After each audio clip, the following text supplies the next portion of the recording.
Welcome to the channel, Legendary Legacy, Recap Daily, where you can enjoy the summaries of the best books and podcasts without spending a penny. Today, we will recap the book, The Lion, the Witch, and the Wardrobe novel by C.S. Lewis.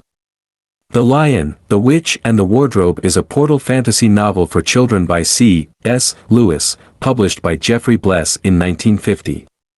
It is the first published and best known of 7 novels in the Chronicles of Narnia, 1950 to 1956. Among all the author's books, it is also the most widely held in libraries. It was the first of the Chronicles of Narnia to be written and published but is marked as Volume 2 in recent editions that are sequenced according to the story's internal chronology. Like the other Chronicles, it was illustrated by Pauline Baynes and her work has been retained in many later editions. Most of the novel is set in Narnia, a land of talking animals and mythical creatures that is ruled by the evil White Witch. In the frame story, 4 English children are relocated to a large, old country house following a wartime evacuation. The youngest, Lucy, visits Narnia 3 times via the magic of a wardrobe in a spare room. Her sibling Edmund follows her into Narnia during her second visit, and all of Lucy's 3 siblings are with her on her 3rd visit to Narnia. In Narnia, the siblings seem fit to fulfill an old prophecy and find themselves adventuring to save Narnia and their own lives. The lion Aslan gives his life to save one of the children. He later rises from the dead, vanquishes the White Witch, and crowns the children kings and queens of Narnia. Lewis wrote the book for, and dedicated it to, his goddaughter, Lucy Barfield. She was the daughter of Owen Barfield, Lewis's friend, teacher, advisor, and trustee. In 2003, The Lion, the Witch and the Wardrobe was ranked 9th on the BBC's The Big Read poll. Time magazine included the novel in its list of the 100 best young adult books of all time, as well as its list of the 100 best English language novels published since 1923. The recap episodes are published on YouTube, Spotify, Apple Podcast, Google Podcast, and other podcast platforms. You can tell us more information about any book or podcast you would like us to have an audio recap about. Please leave your book info below in the video comments. New recap episodes are published daily. If you find this content useful, please support our channel by liking, commenting on the video, following, subscribing, and sharing this content with your friends and relatives so that we have more motivation to produce more audio recap episodes with the best and latest quality. Thank you for listening and have a nice day.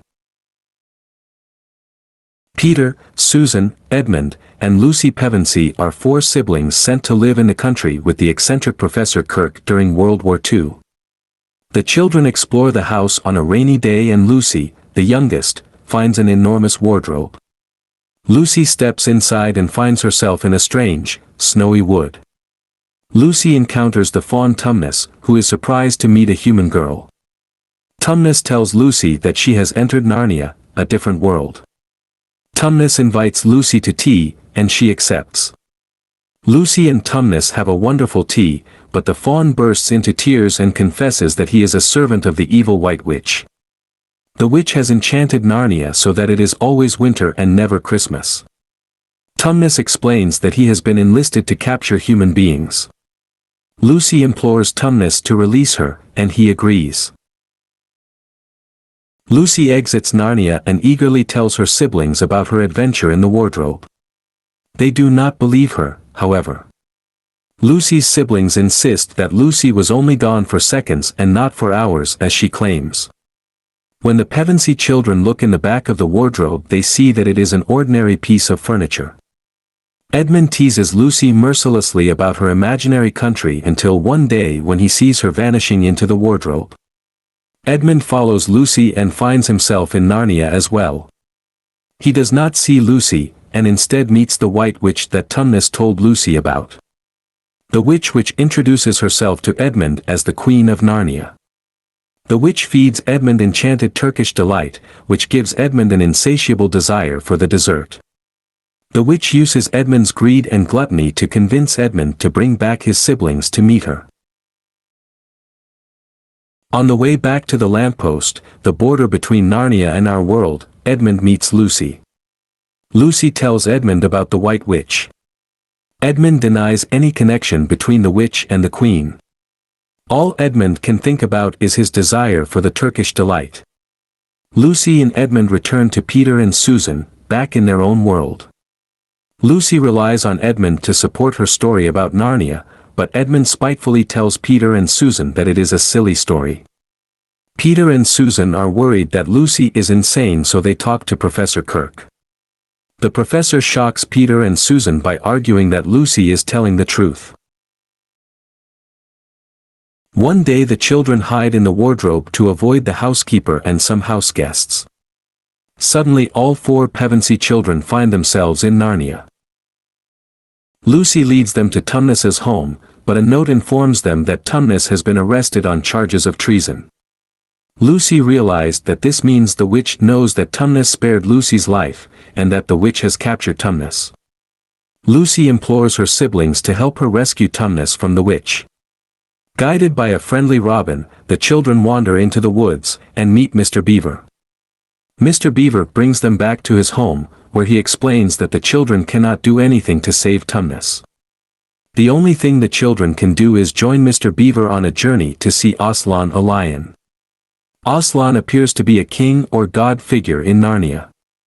The children are all pleasantly enchanted by the name Aslan, except for Edmund, who is horrified by the sound of it.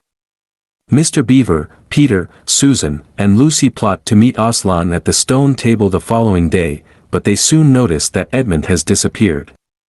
Meanwhile, Edmund searches for the White Witch to warn her of Aslan's arrival and of the Beaver's plan. The witch is enraged to hear that Aslan is in Narnia and immediately begins plotting to kill the children. The witch wants to avoid an ancient prophecy that says that 4 humans will someday reign over Narnia and overthrow her evil regime. The children and the beavers, meanwhile, rush to reach the stone table before the witch. As they travel, wonderful seasonal changes occur. First they meet Santa Claus, or Father Christmas, who explains that the witch's spell of always winter and never Christmas has ended. The enchanted winter snow melts and the children see signs of spring. Simultaneously, the witch drags Edmund toward the stone table and treats him very poorly. Once spring arrives, the witch cannot use her sledge anymore, so she cannot reach the stone table before the children. When the other 3 Pevensies meet Aslan, they are awed by him, but they quickly grow more comfortable in his presence. They love him immediately, despite their fear. Aslan promises to do all that he can to save Edmund.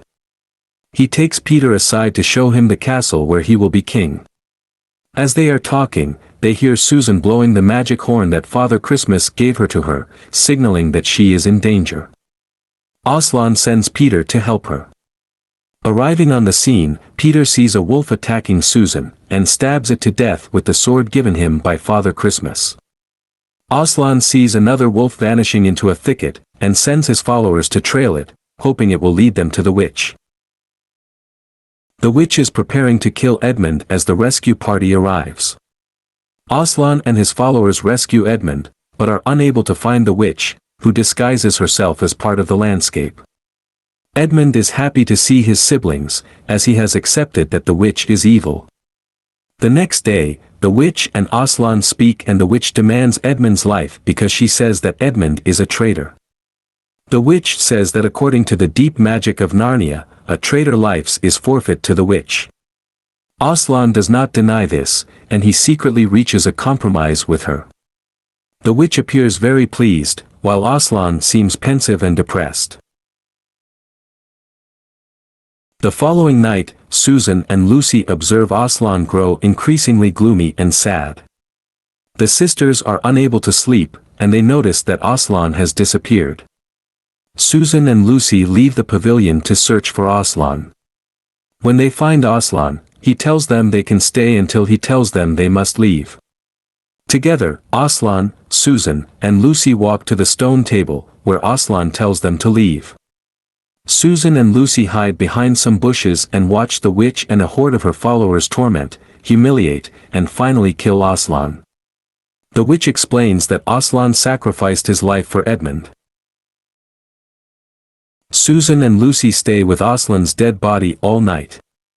In the morning, they hear a great cracking noise, and are astounded to see the stone table broken. Aslan has disappeared.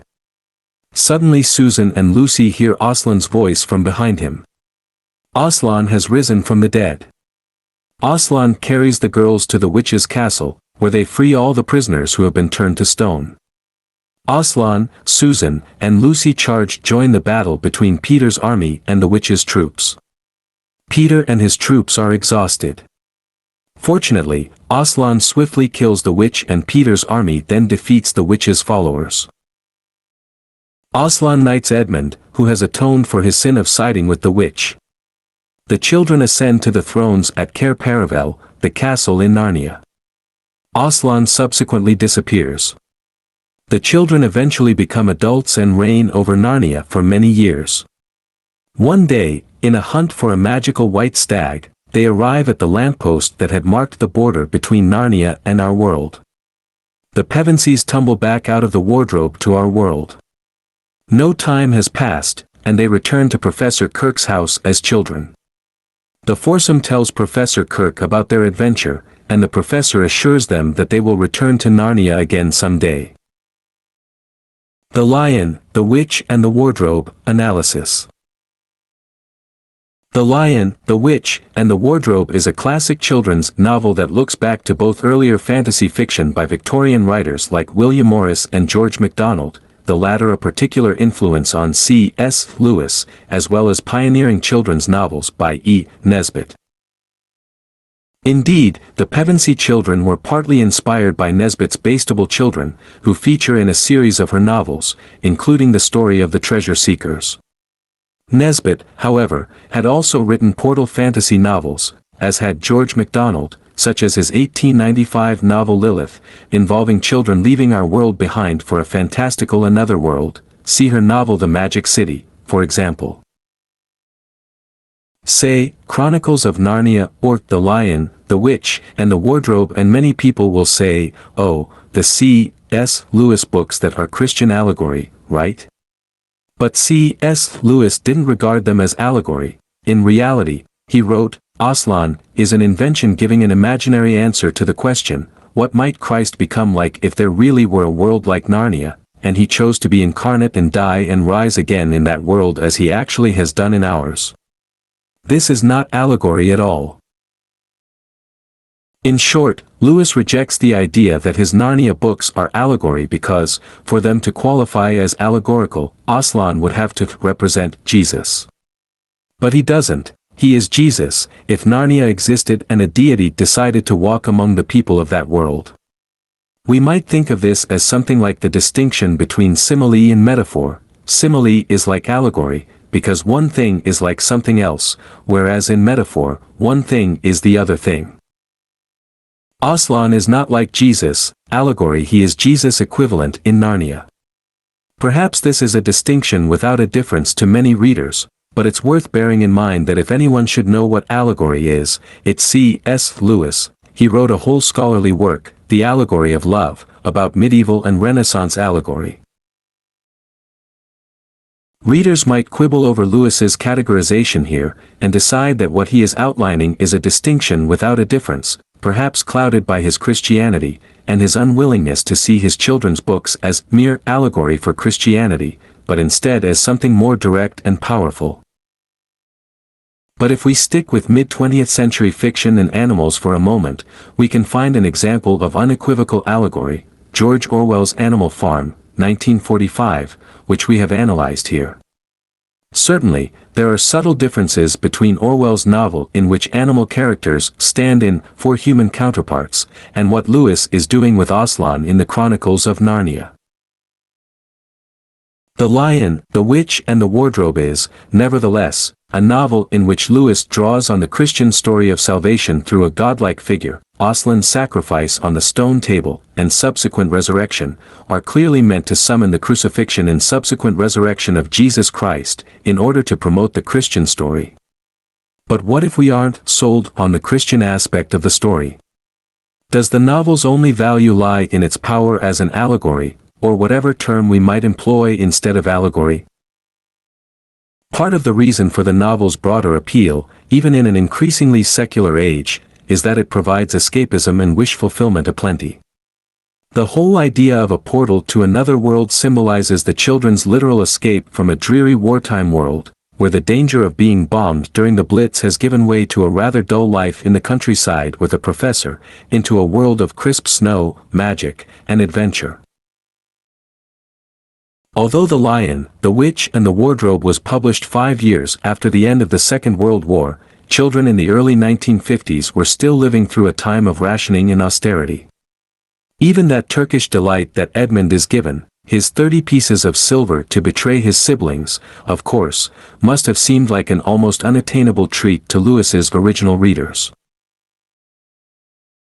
Even the device with which the novel ends, by which the 4 children learn that during the years they have spent in Narnia, no time has passed back home, recalls the force of a powerful dream whereby we feel we have lived an intense, and intensely long, experience only to wake up and discover it's only the next morning after all. I hope you found my The Lion, the Witch, and the Wardrobe novel by C.S. Lewis recap summary helpful to your experience. The recap episodes are published on YouTube, Spotify, Apple Podcast, Google Podcast, and other podcast platforms. You can tell us more information about any book or podcast you would like us to have an audio recap about. Please leave your book info below in the video comments. New recap episodes are published daily. If you find this content useful, please support our channel by liking, commenting on the video, following, subscribing, and sharing this content with your friends and relatives so that we have more motivation to produce more audio recap episodes with the best and latest quality. Thank you for listening and have a nice day.